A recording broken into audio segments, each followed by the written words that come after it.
Répondit, tu aimeras le Seigneur ton Dieu de tout ton cœur, de toute ton âme, de toute ta force et de toute ta pensée, et ton prochain comme toi-même. Tu as bien répondu, lui dit Jésus. Fais cela et tu vivras. Mais lui, voulant se justifier, dit à Jésus, et qui est mon prochain? Jésus reprit la parole et dit, ayant vu, cet homme passa outre. Un Lévite qui arriva aussi dans ce lieu, l'ayant vu, passa outre. Mais un Samaritain voyageait, étant venu là, fut ému de compassion lorsqu'il le vit. Il s'approcha et bandant ses plaies, en y versant de l'huile et du vin. Oui, il les mit sur sa propre monture, les conduisit à une hôtellerie et prit soin de lui. Le lendemain, il tira 2 deniers, les donna à l'autre et dit, aie soin de lui. Et ce que tu dépenseras de plus, je te les rendrai à mon retour. Lesquels de ces 3 te semble avoir été le prochain de celui qui était tombé au milieu des brigands? C'est celui qui a exercé la miséricorde envers lui, répondit le docteur de la loi. Et Jésus lui dit, va, et toi, fais de même. Amen. Amen. Luc chapitre 10, 25 jusqu'à 37. Le dimanche passé, le Seigneur nous avait conduits quelque part et nous avons parlé de la pêche miraculeuse. Il y a quelqu'un qui devait se convertir, mais Dieu qui connaît tout un chacun, et il savait peut-être qu'avec cet homme de pierre, s'il ne voit pas un miracle, il ne va pas se convertir. Ce soir, vous allez voir que nous allons parler presque la même chose. Les mêmes choses qu'on avait dit le dimanche passé, mais d'une autre façon, on va les attaquer ou compléter ce soir. Un docteur de la loi, vous savez, dans le monde, quand on dit que celui-là est docteur, il y a beaucoup de personnes qui pensent que quand on parle de docteur, on voit directement l'hôpital. On dit que là, il y a des infirmiers, et les derniers là-bas, c'est les docteurs, les plus gradés. Or, quand tu vas à l'éducation politique, il y a un docteur en éducation politique, docteur en géographie, docteur en mathématiques, docteur sur tout ce que nous pouvons avoir comme branche que l'homme peut étudier dans ce monde. Mais ici, cet homme était docteur de la loi. Il connaissait les choses. Vous savez, un docteur ne peut pas aller travailler, excusez-moi le terme, le travail debout comme nous sommes en train de le faire. Tu es là pendant 12 heures du temps en train de faire le même mouvement. Tu prends les biscuits, tu mets là-bas. Tu vas là-bas, tu prends un prisonnier, tu lui dis, va là-bas. Le docteur n'a pas besoin, n'a pas de temps pour toutes ces choses. Il est dans son bureau, il écrit des livres, il est dans son bureau, il donne des directives, il est dans son bureau, il parle des choses qui étonnent le monde. Mais cet homme qu'on appelle docteur de la loi, c'est-à-dire docteur dans les choses de Dieu, waouh! Il avait la Bible. Hein? Nous ne pouvons pas le comparer au diable. Parce que le diable n'a pas besoin de lire la Bible, mais il a toute la Bible par cœur. Mais les docteurs, des fois, il a le temps de feuilleter. Mais il n'est pas loin de là parce qu'il connaît. Il a la connaissance. Mais vous savez, bien aimé, il y a des choses que nous connaissons, nous pouvons dire que des choses qu'on a appris comme un perroquet. Mais dans la pratique, nul. Il y a des récitations qu'on a fait quand on était à l'école primaire. Jusqu'aujourd'hui, je ne connaissais pas de signification de ce qu'on s'est raconté. Les corbeaux et les renards, vous connaissez toutes ces choses.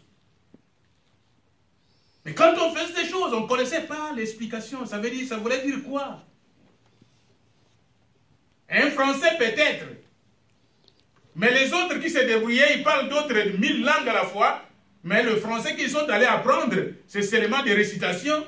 Ils avaient des difficultés pour comprendre, déchiffrer ce qu'il y avait dans ce qu'on récitait.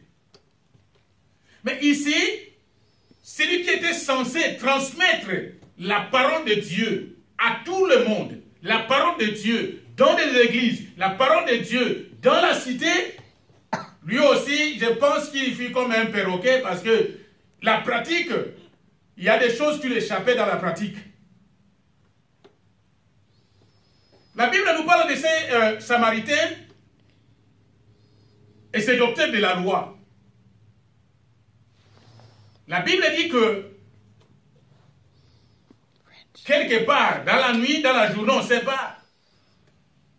Mais le brigand avait rossé copieusement un homme. On avait laissé cet homme à demi-mort. La police n'était pas là. Personne ne pouvait intervenir. Les brigands avaient déjà fait ce qu'ils voulaient faire et ils sont partis. Je sais qu'ils avaient dépouillé cet homme et ils sont partis.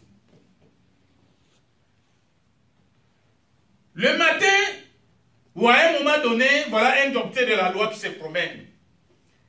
Ils sont toujours en robe. Robe blanche. Quand tu le vois de loin, tu sais, hey, mon père arrive, on les appelle mon père.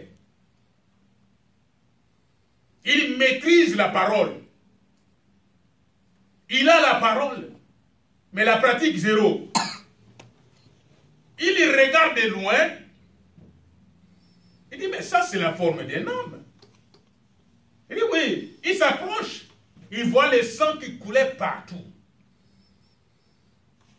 Je pense que ce n'est pas écrit. Il avait dit, mais quelle malchance. Qu'est-ce qui m'a amené sur cette voie? La Bible dit, il a même changé de direction et il est parti. Lui qui connaissait la parole de Dieu, qu'est-ce qu'il devait faire? Il devait pratiquer cette parole. Mais ce qu'il a vu, il dit, à mon niveau, je ne peux pas faire ça. Ça, on peut laisser ça au médecin, on peut laisser ça à n'importe qui, ou bien à un villageois, mais moi, prêtre, pourquoi je vais aller toucher au sang? Je ne peux pas. La Bible dit qu'il passa outre. Voilà un Lévite. C'est un autre serviteur de Dieu.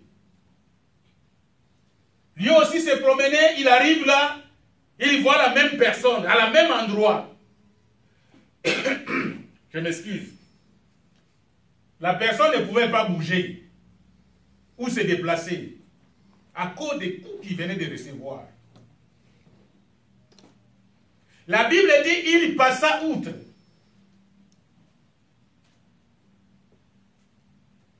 Mais il y avait un homme d'affaires. On parle d'un Samaritain, mais on n'a pas dit qu'il était homme d'affaires. Mais cet homme de Samaritain qui voyageait, qui allait quelque part, peut-être dans ses affaires, répondre à une invitation. Mais arrivé là, il voit un homme par terre. Vous savez que les Juifs, à l'époque, ne fils que saluer un Samaritain. Je peux dire que c'était un péché. Mais voilà un Samaritain qu'on considérait comme un païen. Excusez-moi le terme. Comme païen, arrive là, lui qui n'avait pas la parole comme ceux qui se disaient, qui se tapaient la poitrine. Je suis docteur, je suis lévite, je connais la parole de Dieu, je suis tout près de Dieu. Quand je l'invoque, il y répond. Mais ces hommes sont partis, ils ont pris d'autres directions. Mais le Samaritain, considéré comme païen, qui n'avait pas la parole de Dieu, qui avait la parole de Dieu à sa manière. Vous savez, c'est la même faute que nous commettons dans l'église. Celui qui n'est pas membre de notre église, c'est un païen. Oui, il ne connaît pas Dieu. Ou même s'il connaît la Bible, il connaît une partie seulement. C'est seulement chez nous il y a la vérité.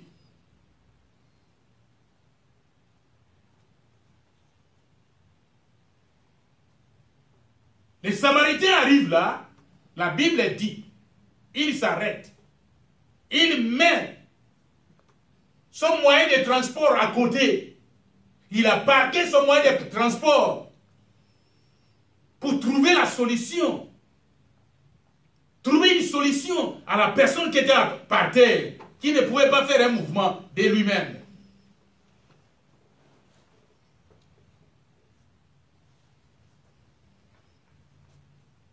Je vais lire quelque part, nous allons comprendre.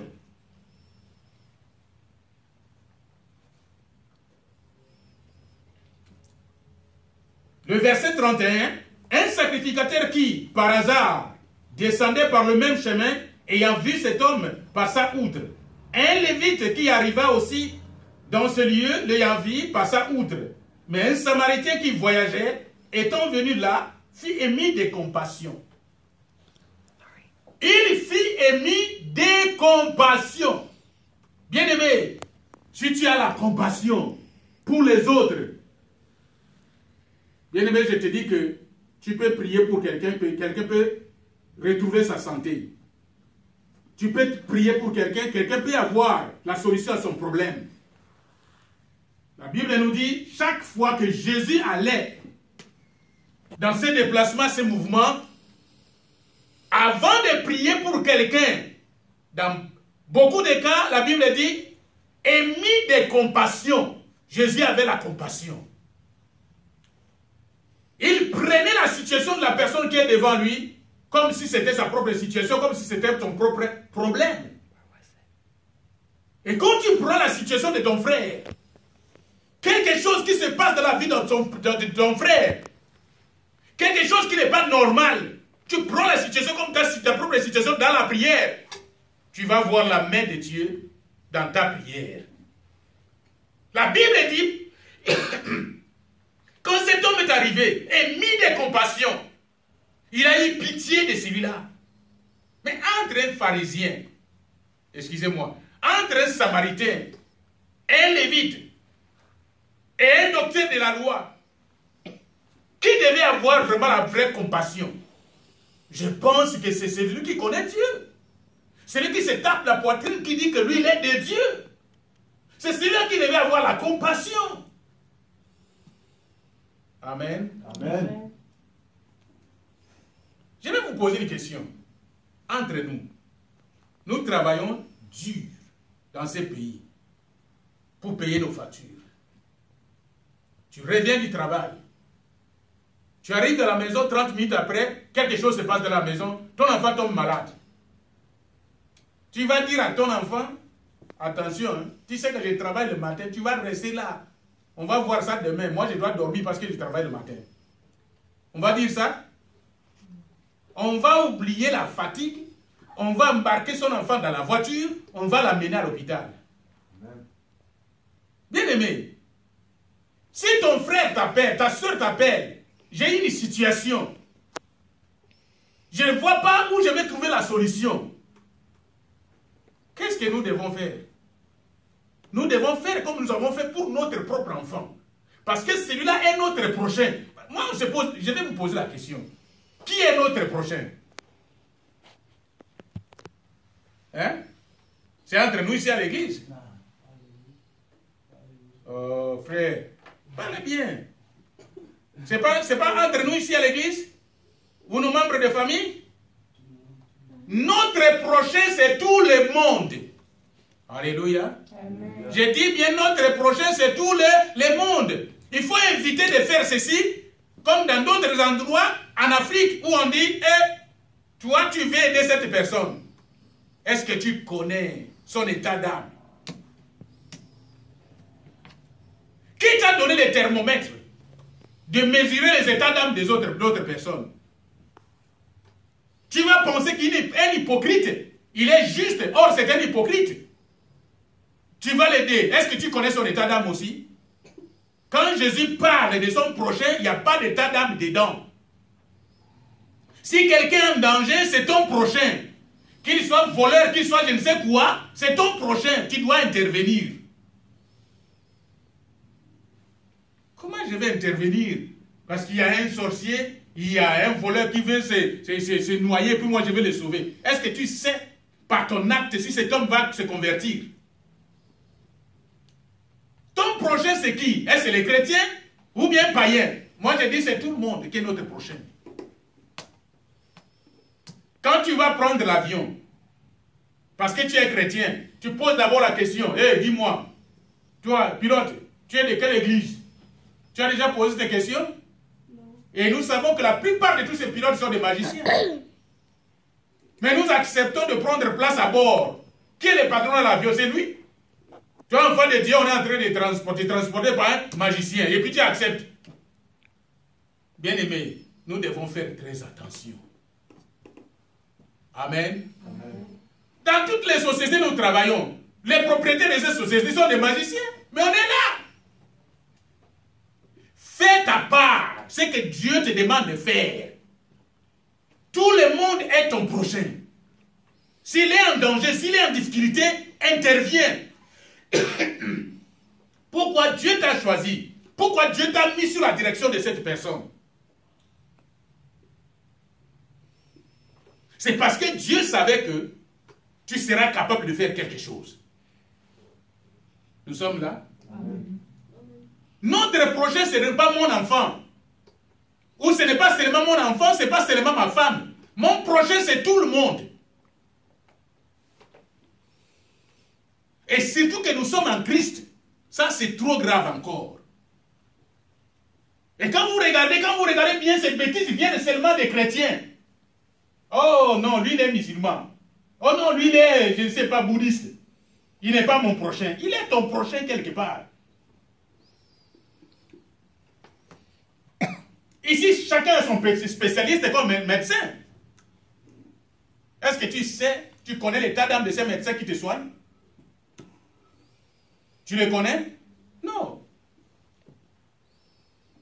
Criblé de coups, dans son sang, il ne pouvait pas bouger. Mais voilà un prêtre qui était bien indiqué pour faire la chose, le travail. Il arrive là, il passa outre. Il laisse l'autre dans le sang.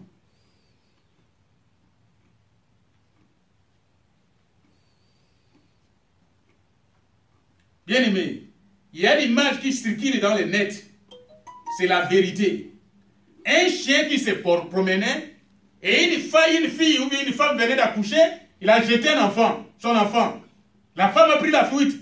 Qu'est-ce que le chien qui passait a fait? Le chien a pris ses bébés avec ses dents.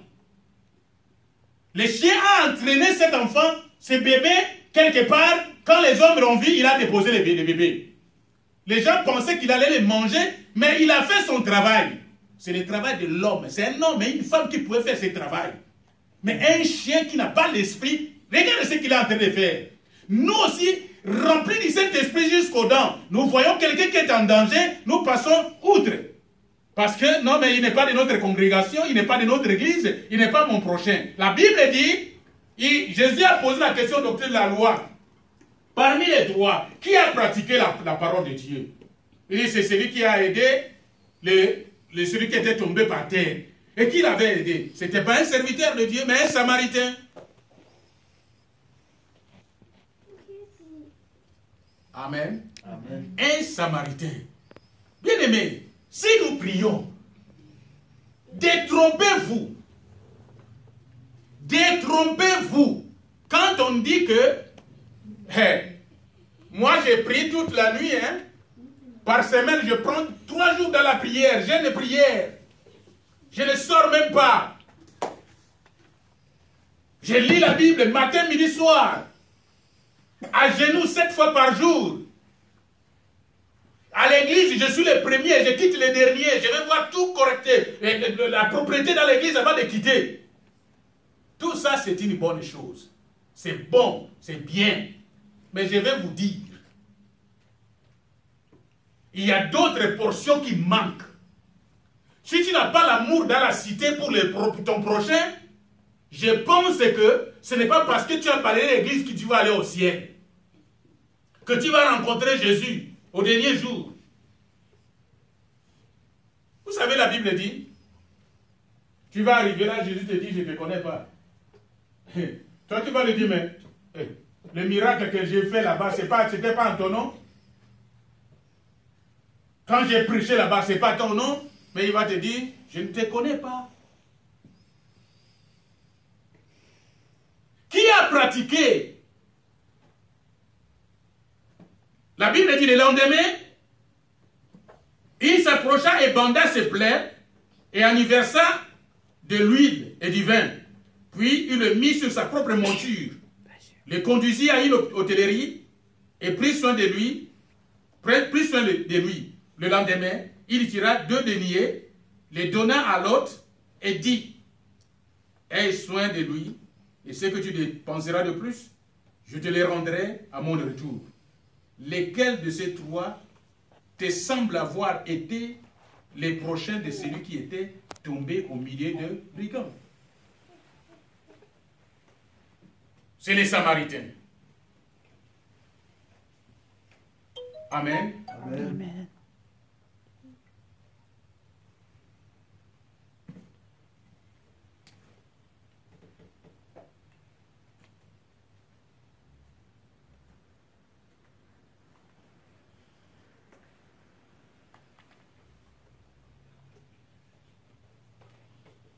Fais les biens.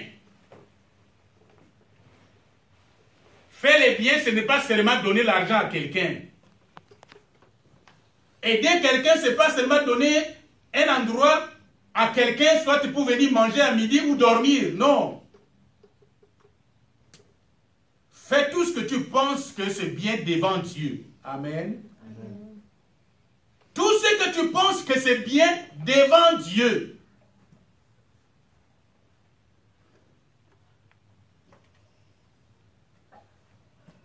Nous allons entrer en profondeur maintenant. Qu'est-ce que les Samaritains avaient utilisé quand il a vu cet homme? Qu'est-ce qu'il avait fait? La Bible dit, comme il avait son vin, il a pris son vin, il a nettoyé le blessure avec son vin. Amen. Amen. Le vin, c'est quoi? Nous allons comprendre ça après. Il a nettoyé les plaies avec le vin qu'il avait. Après avoir nettoyé les plaies plutôt, qu'est-ce qu'il avait mis dans les plaies? L'huile. Et l'huile, c'est quoi? Nous allons comprendre ça. Bien aimé, celui qui est tombé, que le brigand avait rosé, mon bien-aimé, je peux te dire que c'est un païen. Je remplace le brigand par païen, quelqu'un qui ne connaît pas Dieu. Quelqu'un qui ne connaît pas Dieu, il a des blessures, même si vous les voyez propres, habillés, je ne sais pas comment, mais quelque part, il a des blessures partout dans son corps. Je viens. Il a des blessures partout sur son corps. Pourquoi? Parce qu'il ne connaît pas Dieu.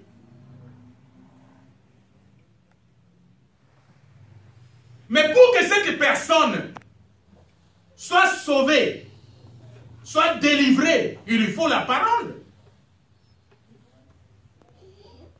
On doit prêcher la parole de Dieu à cette personne. Mais curieusement, nous choisissons des gens à qui nous devons prêcher l'évangile. Quand nous voyons un blanc, qu'est-ce que j'ai à faire à foutre avec le blanc? Tu vois un Congolais dit, mais c'est là, c'est un opposition des orgueillés. Je vais aller faire quoi avec un orgueillé pour lui parler de Dieu? Ça, c'est perdre mon temps. Mais, bien aimé, je vous dis, le diable est venu pour détruire. Vous savez ça? Il est venu pour détruire. Mais Jésus est venu pour faire quoi? Pour redonner la vie. Celui-là, s'il est prostitué, si toi, tu connais le Seigneur, et tu ne l'approches pas pour lui dire, il est dans la mort, qui va lui tirer de là? Qui va lui tirer de là? Il est dans ses blessures. Les sangs coulent partout. C'est-à-dire, dans sa prostitution, c'est comme quelqu'un qui est blessé. Dans son ivrognerie, c'est comme quelqu'un qui est blessé. Qu'on a blessé par les brigands. Qui est le brigand? C'est l'ennemi, c'est le diable. C'est le diable qui l'a poussé dans ces choses. C'est le diable qui l'a blessé. Mais toi, tu connais la parole. Qu'est-ce que tu vas faire? Tu vas approcher cet homme. Tu vas l'approcher et puis lui parler de Dieu. Quand tu lui donnes la parole, ça dit tu as pris le vin, c'est le vin qui est en train de nettoyer les plaies. C'est la parole qui est en train de circuler dans son intérieur, dans son esprit, dans sa tête, dans son cœur, partout, pour enlever ce que l'ennemi avait planté, les coups que l'ennemi avait donnés. C'est la parole qui fait ce travail, le vin. Nous sommes là. C'est le vin qui fait ce travail. Et qui a le vin? C'est toi. Tu vas me dire, mais je n'ai pas de bouteille avec moi ici. C'est spirituel, tu ne peux pas voir ça. Tu as la parole de Dieu, va avec ça.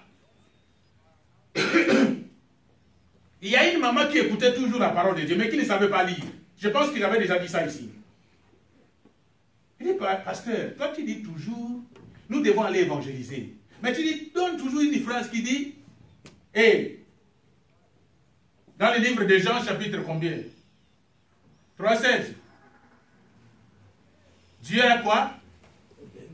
Tant aimé le monde, qu'il a donné son Fils unique pour que quiconque croit à lui ne périsse point, mais qu'il ait là la vie éternelle.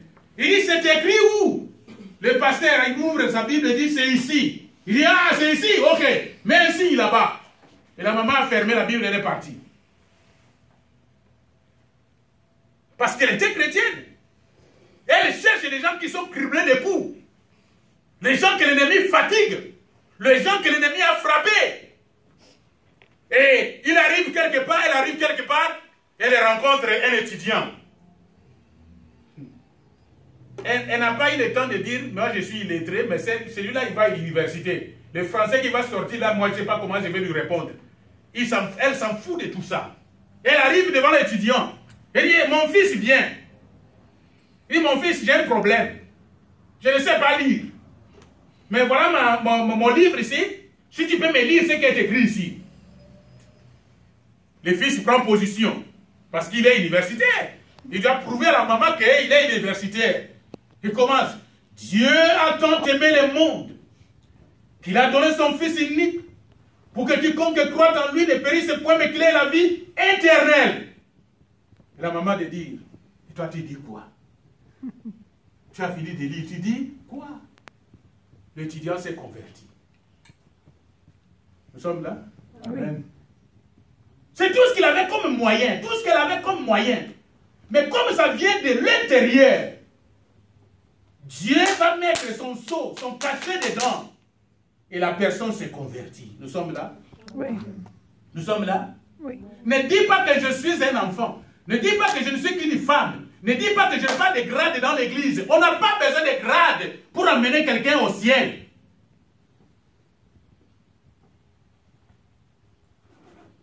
Est-ce que dans cette église, on me connaît? Quand je ne travaille pas pour Dieu, je ne cherche pas qu'on me connaisse. C'est le ciel qui doit me connaître, ce n'est pas un homme. J'ai fait ma part. Le vin. Nous sommes là. Et l'huile. Il faut mettre de l'huile. La personne doit avoir l'esprit. Parce que c'est l'esprit qui va commencer à conduire cette personne. Ça ne sera plus les démons que le diable avait mis en elle, ou bien à lui, qui les conduisait partout la nuit comme la journée.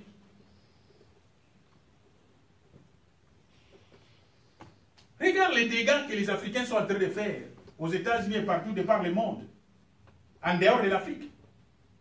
Quand ils arrivent quelque part, ils veulent faire plus que les Américains eux-mêmes. Plus ils ont les revolvers, mais les enfants sont nés avec des toys. C'est-à-dire les Américains, là, les enfants, c'est depuis les berceaux qu'on lui a donné un toy qui est les revolvers, tout ça. Nous, quand on va au champ de tir, nous avons des problèmes. Parce que chaque 6 mois, je dois aller au champ de tir pour aller tirer les armes. Parce que je fais partie de ce que vous connaissez. Et quand on arrive au champ de tir, souvent, pour l'arme qu'on appelle rafale, en Afrique on appelle ça rafale, on nous donne 7 balles.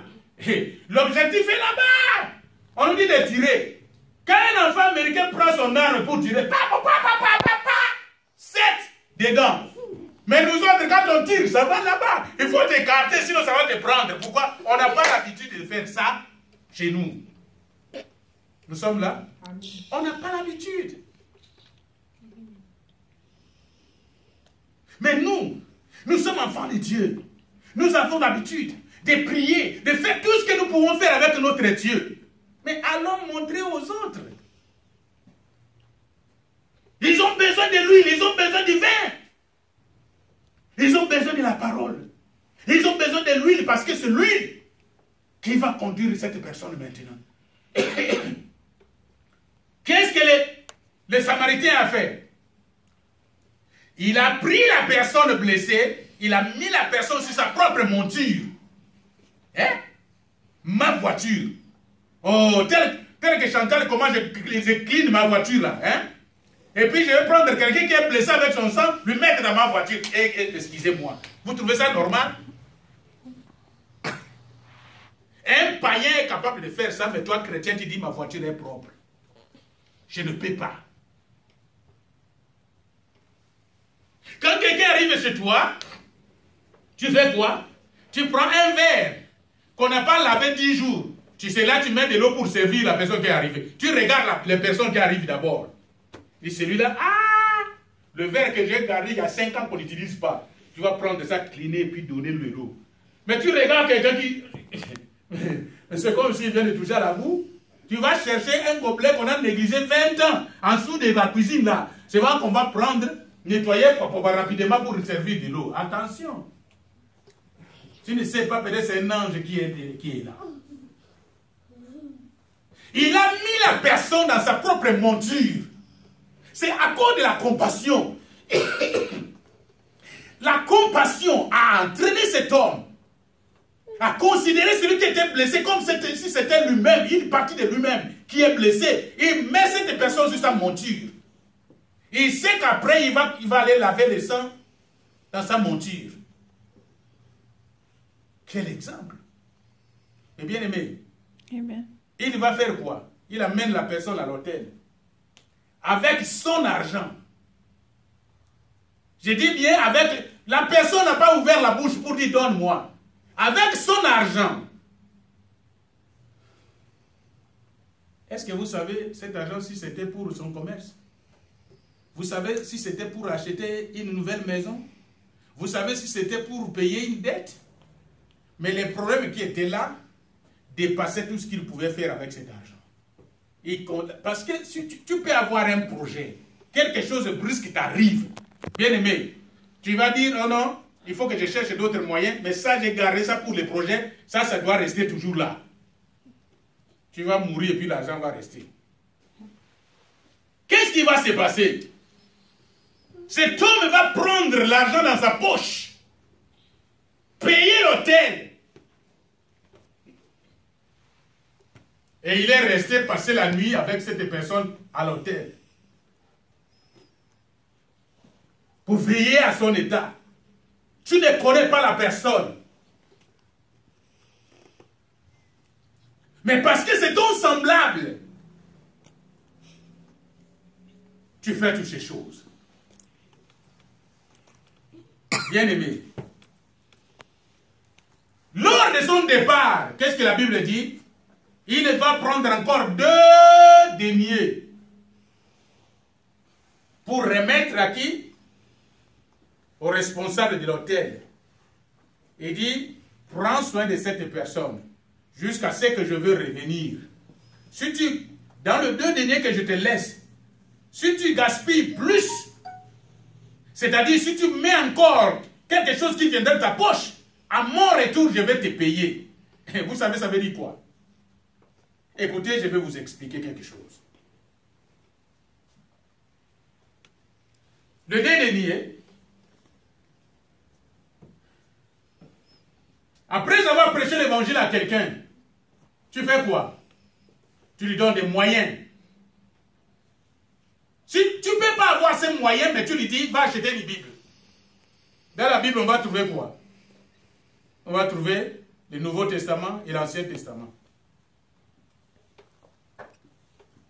Tu as amené la personne à l'hôtellerie. L'hôtellerie, c'est quoi pour nous?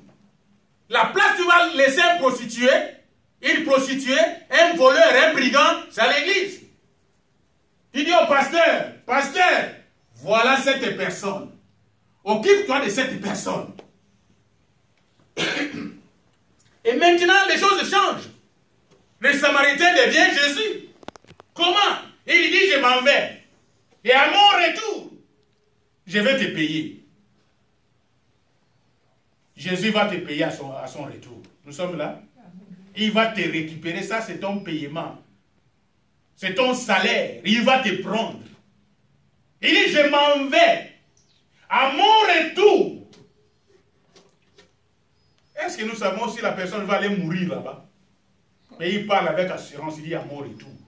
Jésus ne peut pas mourir là où il est parti. Il doit revenir pour nous payer, pour nous récupérer. Les Samaritains est allé déposer la personne à l'hôtel en laissant 2 deniers. Il a laissé la Bible, l'Ancien et le Nouveau Testament. Les jours que tu vas passer, c'est-à-dire le jour de ta conversion, jusqu'au jour de ta mort, ou le jour de ton enlèvement, voilà les 2 deniers vont s'occuper de toi. Tu vas utiliser les 2 deniers pour vivre. Tu vas utiliser la parole de Dieu pour vivre. Mais notre prochain, c'est qui? Ce n'est pas ma femme, je répète.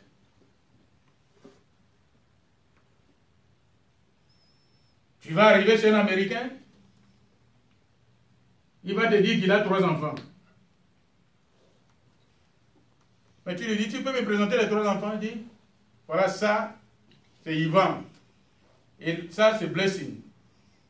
Mais où est Blesson? Tu vois un chien à côté, dit ça, c'est Blesson. Parce que lui aussi, c'est un enfant. C'est compliqué. C'est comme ça ici, la première personne, c'est qui?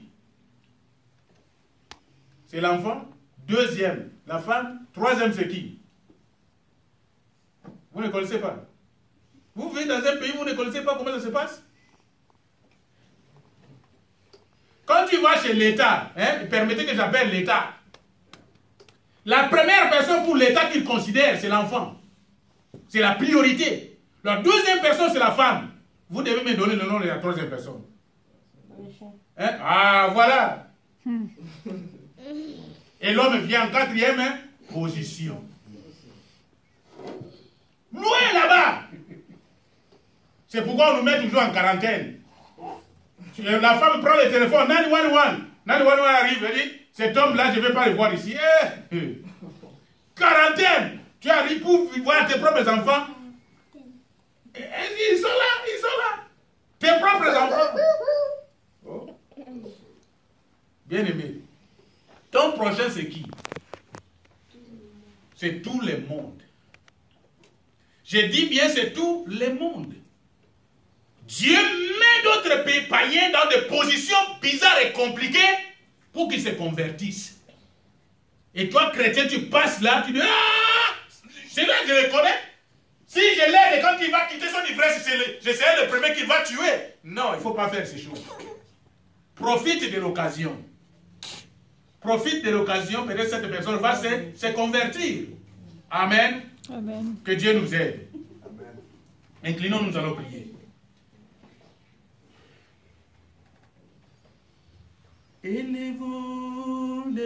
Élevons-les, Seigneur. Élevons-les, Seigneur. Élevons-les, Seigneur. Alléluia, alléluia. Élevons-les, Seigneur. Alléluia, alléluia. Glorifions-les, Glorifions-le, Seigneur. glorifions-les, Glorifions-le, Seigneur. glorifions-les, Seigneur. Alléluia, alléluia. Glorifions-les, Seigneur. Alléluia, alléluia. Grand Dieu, je viens te confier mon frère, ma soeur dans tes mains. Ensemble, nous avons écouté ta parole. Mon Dieu, là où nous n'avons pas bien formulé les phrases, que le Saint-Esprit lui-même puisse agencer ce que nous avons dit dans le cœur de tes enfants, Seigneur, Seigneur. Que cette parole trouve de la place dans nos cœurs. Je bénis ton enfant, je bénis ta fille, je bénis ton fils. Règne à maître dans nos vies, Seigneur. Au nom de Jésus que nous avons ainsi prié. Amen.